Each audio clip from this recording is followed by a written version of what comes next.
All right, let's get into a little bit more on Abdul Carter there because we also had some talk from his one of his position coaches, Andre Patterson, who, let's be frank here, is a guy that has a lot of credibility in this on not just this team, but in the NFL as a whole. Guy's been in the NFL forever.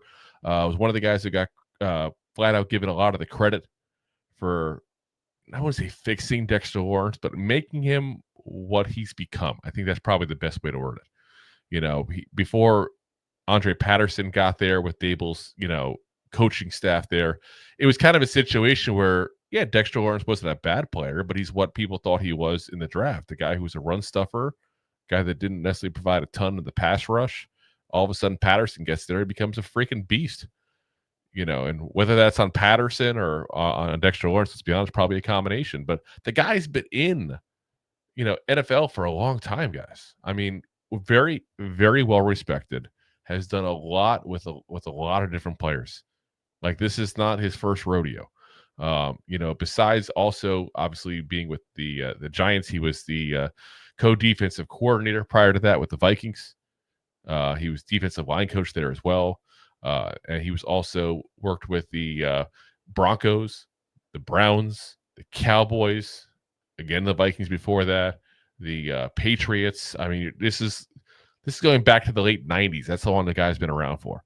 Really, very well respected coach.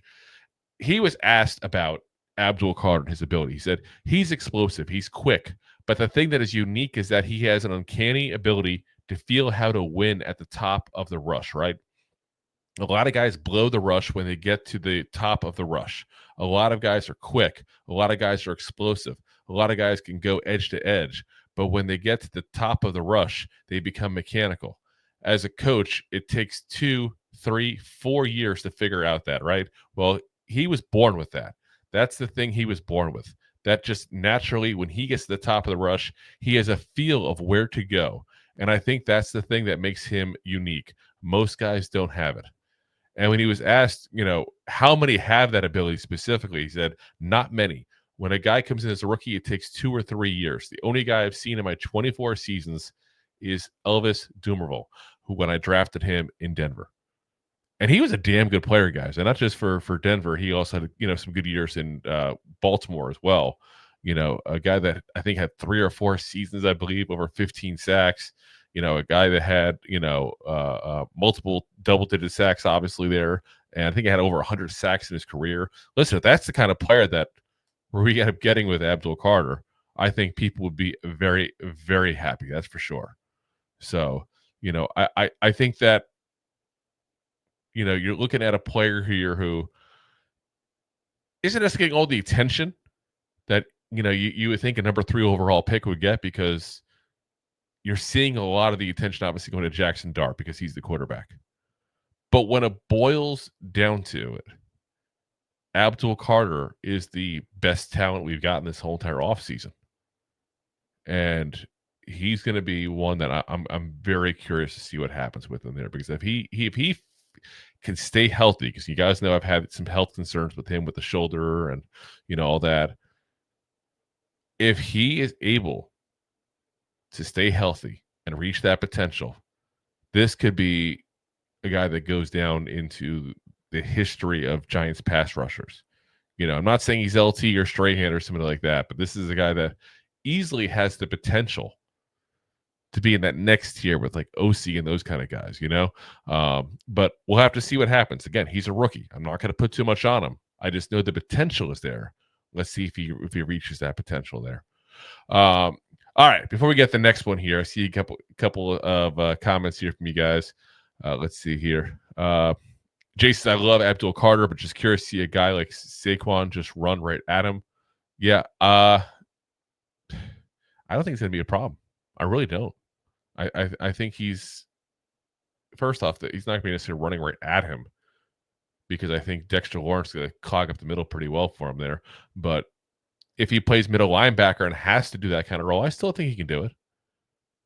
He's an aggressive tackler. He may not be the biggest guy in the world, but he's an aggressive tackler. Big Blue in the Bronx. What up, Drew? What's up, man? You guys, again, I would like to give a shout out to fellow content creators. If you haven't already, Get Big Blue in the Bronx there, there. A lot of great content, not just Giants talk, but New York sports talk in general, guys.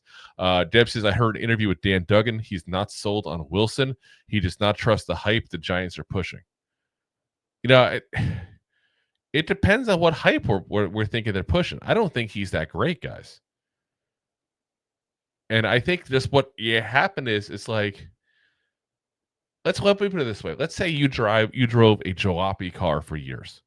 You drove an absolute jalopy. Then all of a sudden, you get a brand new Nissan Versa. No offense to anybody driving a Versa. Not the best car in the world. But when you've been driving a jalopy for years, that's a Porsche to you. You know what I'm saying? Like, it's all in the perspective at that point there. I don't think that Wilson is going to be anything spectacular, but I do think he's going to be a good upgrade from what we've had. And that's the key component there. That's 100% the key component there. As, of course, Jay always loves his Russell Wilson, of course, is Deb. They're getting on board with me.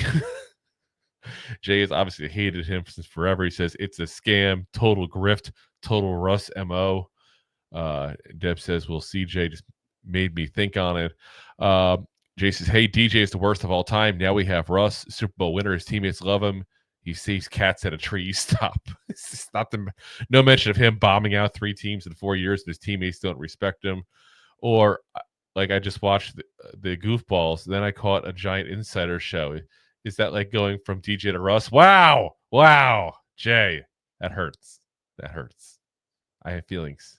I don't know where they are, but they're somewhere around here probably. So, all right. Thanks for watching. Like the show? Of course you do, or you would have turned it off by now and not be hearing me. There are plenty of ways to support the show. YouTube is the best place to join us, and we offer memberships there with fun benefits like custom emojis and early access to video clips. Of course, there you can also send super chats and stickers to send one-time support payments. The best way to support the show is to buy these drunk idiots beers at buymeacoffee.com/2giantgoofballs. Along with one-time support payments, there are also monthly plans, so you can continue to help kill their livers each month. You can also show people that you are a goofball by visiting our store at 2giantgoofballs-shop.fourthwall.com. We got everything from shirts, hats, phone cases, funny candles, buttons, stickers, and even a 2 Giant Goofballs towel to dry off your goofballs. Of course, you can always support the show for free by simply hitting the like, subscribe, and share button wherever you are watching or listening to this. Hit the thumbs up on YouTube. Leave a 5-star review on Apple Podcasts. It helps the show tremendously, and quite frankly, the Goofballs suck at marketing and need your help to get the word out. Thank you for being part of the Goofball Army and for taking the time out to support the show. If you like that clip, then you will love the full episodes too. Find us on your favorite podcast app and look for us on all your favorite social media platforms. Thanks so much. Please, I'm begging you.